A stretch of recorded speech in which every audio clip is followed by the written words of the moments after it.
عندما نتكلم عن المبدعين ونتكلم عن الأساطير منتمي لنادي الهلال السعودي، فالأسطورة الهلالية التي لا تنسى، التي لا تنسى سأتحدث عنها. الأسطورة الهلالية والعربية والآسيوية يوسف الثنيان، اللاعب اللي ما تمل عن الحديث عنه نهائيا. الله على يوسف الثنيان،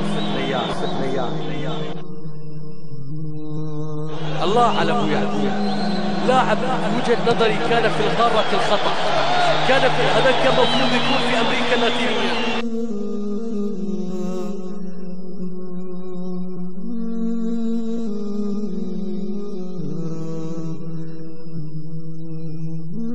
كم أتمنى بأن أشاهد يوسف الثنيان يكون جنبا إلى جنب مع زيدان في مباراة واحدة.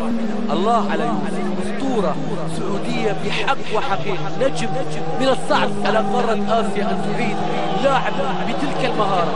والله مهارات نشاهدها في هذه السنوات كانوا يقدمها في الثمانينات.